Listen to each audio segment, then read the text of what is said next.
the play, and Drew Tate doesn't know that. The game's going to end on this play. He fires downfield. It's caught. And into the end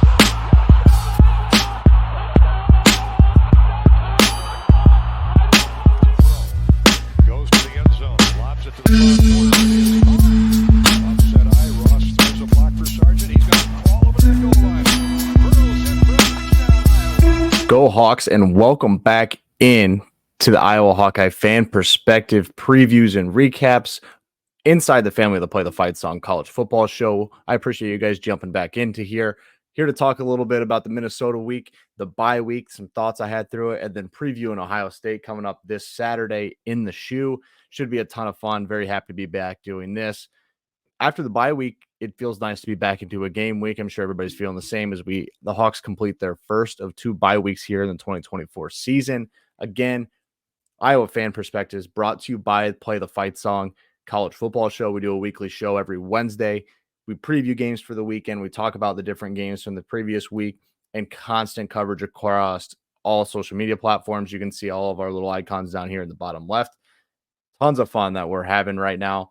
And college football can't be better right now. I mean, it's going to be an incredible year as we get closer and closer to the end of October, early November. It's going to be a great time. This sport's been absolutely incredible. So here to talk Iowa here specifically in this YouTube video, but we do a live show for Nebraska, Iowa State, Iowa, as well as the whole landscape of college football, because all 144 teams or 134 teams matter in this sport. And we carry great pride in our coverage of all of those teams each and every week. So I appreciate you guys for tuning in again. Let's talk some Hawkeye football.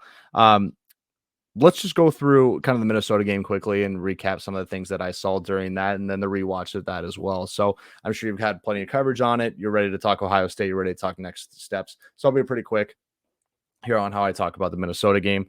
It just felt like it felt like another game of halves. Like that, we played a really poor first half, really good second half. If Iowa can find a way to start getting these halves put together and play a complete game, I'm curious how good the offense looks, and I'm curious how good the defense looks, right? If they supplement each other rather than one being good one half and the other being poor that half, and then flip-flopping or switching, which it kind of felt like in that situation. The offense was poor.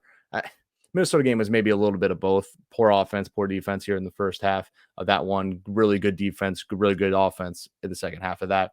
The Iowa State one felt like really good offense. I just feel like we're right there. We just need to get 2 halves together. This is usually an Iowa team that can do that. Have yet to do that yet in the 24 season. The first, just looking at like the yardages that Minnesota had in that game, Iowa really shut them down after that first half. In the 2 drives where they scored consecutive touchdowns, they went 7 plays, 64 yards in 4 minutes and 32 seconds. Then they went 8 plays, 68 yards in 2 minutes and 24 seconds. On those drives, 69 yards in the air in the first drive and 49 in the second drive. 118 yards passing and 2 touchdowns, 91 yards passing the rest of the game. That kind of tells you that Iowa bowed up. Parker found something. They were able to bring Nick Jackson a little bit more on blitzes. The DBs were a lot better. We weren't getting a ton of sacks. Still some things we want to get the pass rush figured out in that. If we can get pressure with 4, I think it benefits its team a lot. We weren't getting beat over the top as DBs, and the linebackers were flying to the ball. So that was really good to see. 79 total rush yards for Minnesota. As I talked about, 1 sack and 2 tackles for a loss for the Hawks against that Gopher offense throughout that one. Really made Brosmer uncomfortable in that second half, and it was a ton of fun to watch them change that up. Obviously, 272 yards on the ground for the Iowa offense. Caleb Johnson has another great one. Through these games, he's given very Sean Green vibes of that season, going over 100 each time. The difference is I feel like Sean Green, they're a little different style back. Caleb's a little bit a bigger and a little quicker too, but Sean Green could break any tackle and could read a defense and get through any gap that you could possibly give to him. And Caleb's getting better and better at that, and especially with his pad level, knowing how big he is, and then have the burst on the outside. So Jazz and KJ are the ones that had the carries. No LaShawn Williams carries, a little Kamari Moulton, but it kind of seems like they've settled into this running back room on the 2 guys there. And KJ didn't, I think he had 1 carry in the fourth, maybe like super early, and didn't run the ball at all in the fourth quarter. That was a lot of Jazz Patterson. So good to see Jazz. The guy runs hard, supplement more carries for the kid. He's really been good to watch and a ton of fun. So that's kind of my Minnesota thoughts. Again, like just quick and easy. I think we were just a better team than Minnesota. I said that in our our weekly live show we do for the Play the Fight song, we got asked about this, and I said, honestly, I was just a better football team, and it should show through. I got really nervous in the first half and was like, this is just strange. There's no reason this should be happening. Then we kicked it into gear and played really well. So it was a ton of fun to do that. And just be correct. Like I felt like we were just the better football team. And I think that showed through after 4 quarters, maybe not after 2, maybe not after 3, but after 4 quarters, it was darn sure that Iowa was the better football team than PJ Fleck and the little Gophers up there. I call them the Gilded Rodents instead of Golden Gophers. Gilded Rodents. Throw that one at your Minnesota buddies one time. Before we jump into Ohio State, let's just do some bye-week thoughts, some things that I talked about with some of my friends and through everything. Like, again, this is a fan perspective. I'm not an insider. I don't have more knowledge than somebody else. I feel like I follow the program very closely. I've put a lot of time and effort into it. And so I have some thoughts with it. I'm not going to be your X's and O's guy and just breaking down film and everything, but I really want to just kind of talk about it from what I'm seeing. It kind of seems like after the couple of pressers that they are comfortable with Cade McNamara being the quarterback. There's not a real push for Brennan Sullivan to get more snaps that aren't inside the goal line territory. So it just seems like that's just what it's going to be, right? Like Cade's going to be fine. He's going to be inconsistent. It's something we're going to have to deal with and really work to figure out. So that's your Cade McNamara and quarterback story. I'm not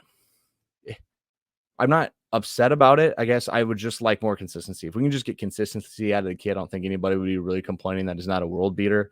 It's just the inconsistency and missing people in checkdowns and over the middle and in certain spots where those balls need to be on target, and they just haven't been, if we're being completely honest. And Sullivan, I think, is a better quarterback in some aspects, but it might just be the system comfortability. Like one's more comfortable than the other. One was there longer than the other. That 100% might have something to do with it.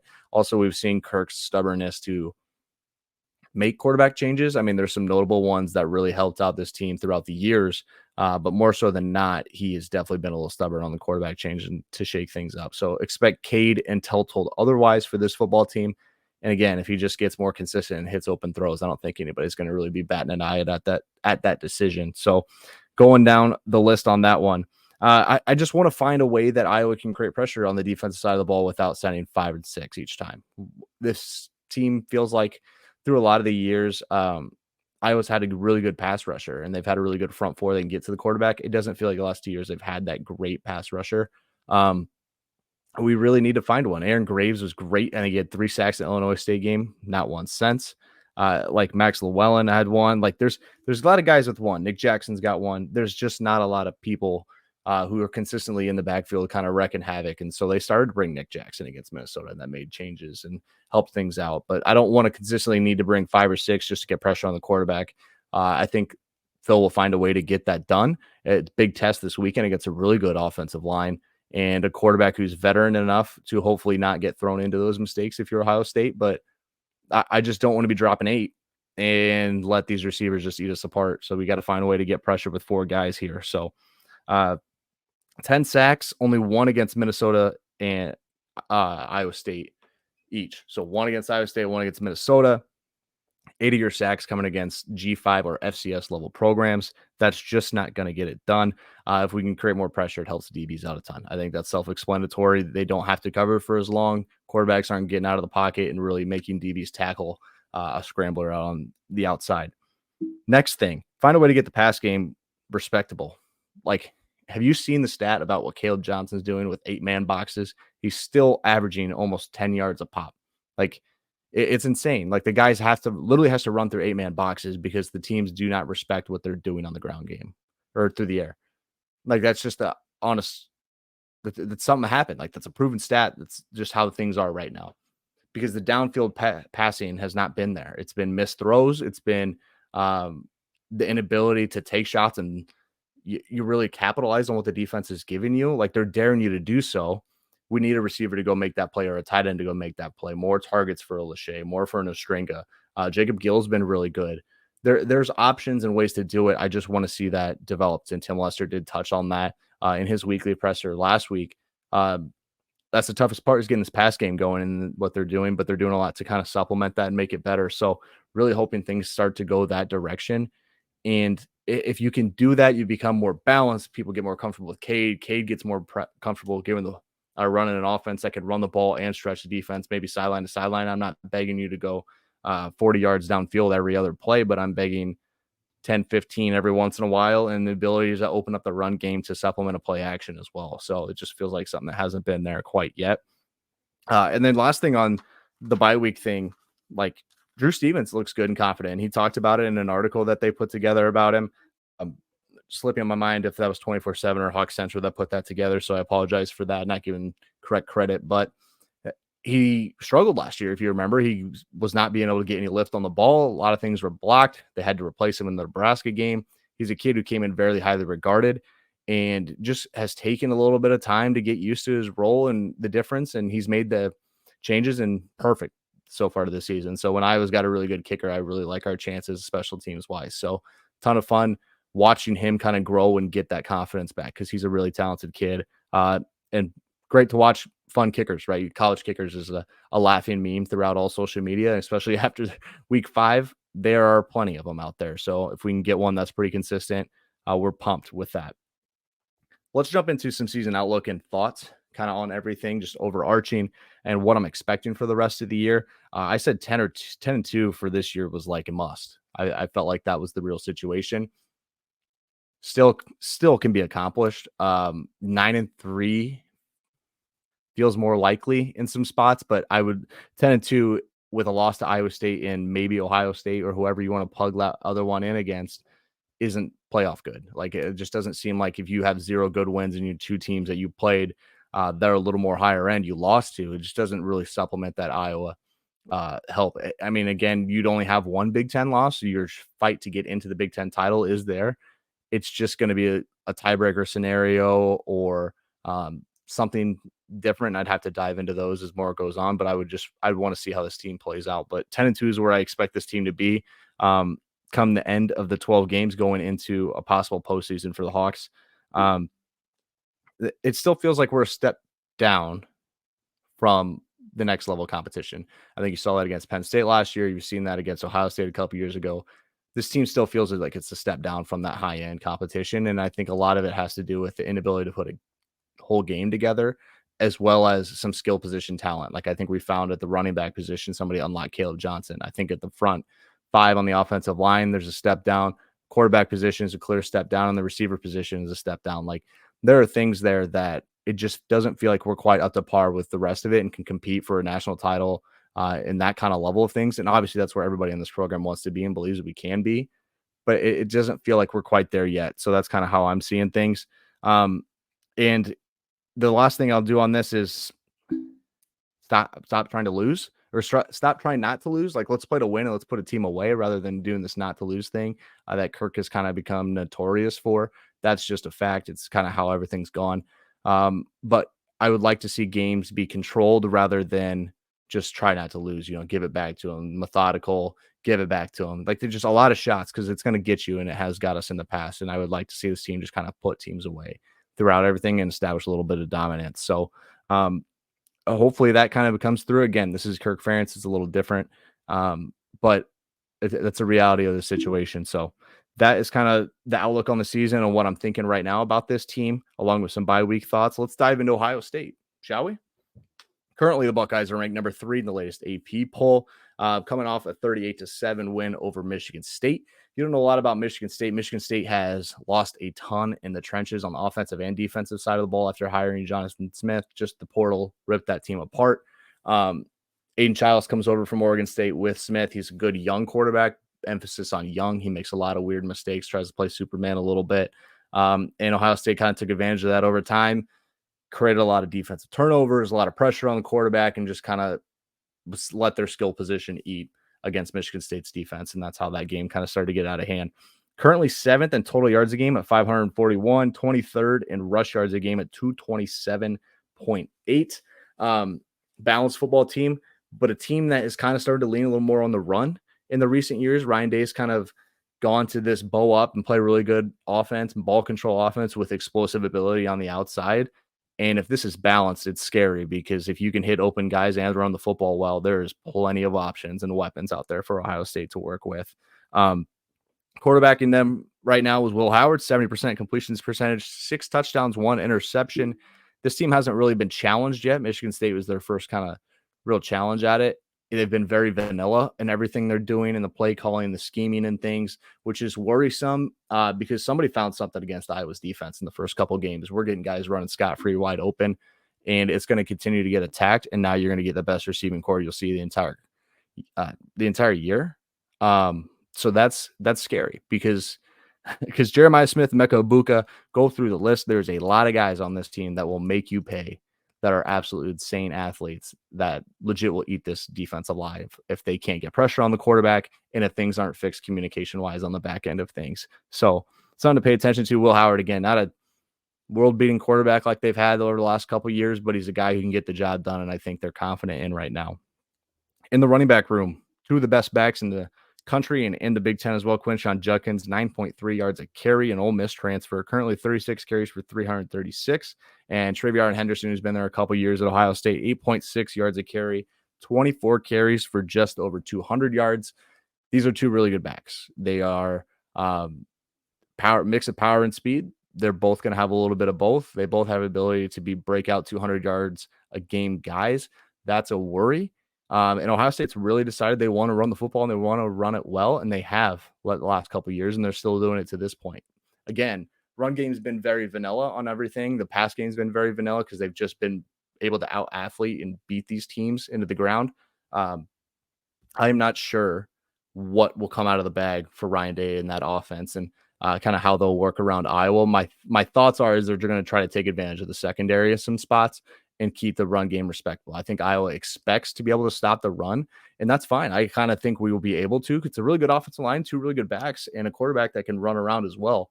So it's something to pay attention to. But I think whether that's Deshaun Lee or TJ Hall, Jamari Smith's probably going to get put on.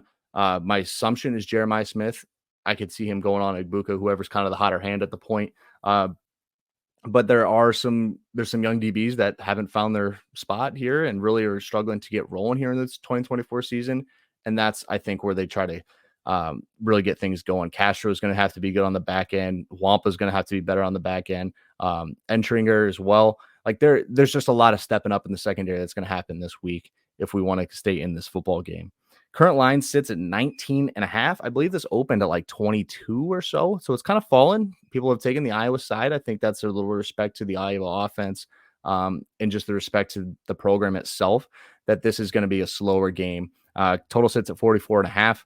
Man, I mean, that's telling you that this is going to be like a 30 to 14, a little more than that type game. Not a lot of respect. I wonder what the Iowa team total is. I'm sitting here on Monday. I'm not sure if that's quite out yet, but it should be a ton of fun to watch. I'm excited for it. Obviously, the games haven't gone well for Iowa in the last couple of years in these ranked matchups, but if this is one you want to be taken seriously on the national stage, you have to minimum cover the spread. I think you need to be within 2 touchdowns for this to be respectable on a national stage, because people are going to look at it and laugh at it, or just another Iowa situation from a lot of people. So I am excited for it. A little nervous as well. It'll be a ton of fun to watch this in the shoe. It should be a great atmosphere.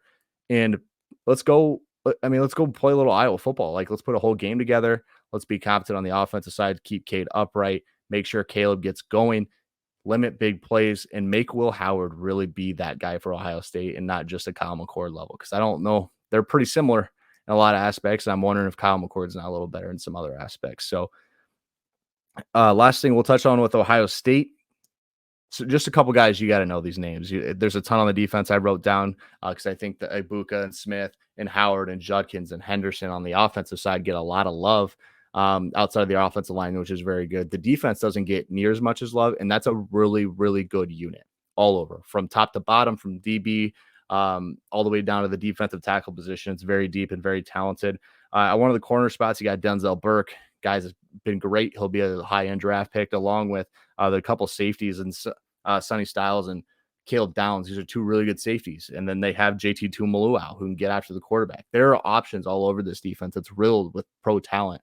So there are things that Iowa really needs to be bow up and ready for to run the football well, to be completely honest with you, because if you don't run the ball well, they're going to put 8 in the box. It's going to get eaten alive, or they can live to put 6 or 7 in the box and still stop the run if we're not able to block it. And Iowa has struggled in some situations to block it well. So there's a lot of talent. It's going to have to be a very Iowa football game to win this thing. And I think there's a pathway to do it. Like, I really think there's a pathway to do it, and I'm excited to see it because these are the games you need to be competitive in and have a shot to win if you want to be respected on national level again. And here's your first crack at it, and probably your last crack at it for the rest of the year, just given what the schedule is. Maybe if Nebraska gets hot again, but we've seen what Nebraska is, I think, now with a young quarterback and still a team growing. So should be a ton of fun. Excited to watch it. Last thing I'll say here, if you guys have not checked out our sponsor, No Rivals, shop No Rivals. They have Iowa gear there. As you can see, they sent me a couple really nice hats. This one says Hawks in the upside down collection. You got No Rivals on the side. And then on the back, a little sticker as well. Ton of fun to look through that website and all the different schools that they have. If you want an Iowa hat, use code PTFS at your checkout. You get free shipping on that thing. Man, they got a lot of good stuff. I mean, it's a ton of fun to do that. A lot of the guys here on our show have one in different schools and different styles, but they have Iowa. We're the only one they have of the schools that we follow on this show. So PTFS at checkout will get you free shipping. Go check those guys out. Thank you for tuning into the Iowa Fan Perspective. Check us out every Wednesday night on YouTube, X, Facebook, live shows, talking college football in the massive landscape that it is. It's been a ton of fun. Thank you guys. Go Hawks. Oh, I gotta give you guys a pick here. I kind of like Iowa to stay within the number here. I'm be honest with you. I think it's like a 34-17 type game. That's obviously going to go over the total, but I think it's just a little too much to get this offense going a ton against a team like this in Ohio State. And so defense is on the field a little bit longer than they need to be. A couple mistakes, I'm sure, on the back end. 34-17 Ohio State wins this, but Iowa stays within the number. I'd love it to be closer. I'd love it to be more confident that we have a shot to go win this thing. But when you haven't put a full game together this year, it kind of worries me on that. So now, thank you for tuning in. I appreciate all of you guys. Follow Play the Fight Song on all social medias at Play the Fight Pod. Thank you guys for checking us out. Go Hawks.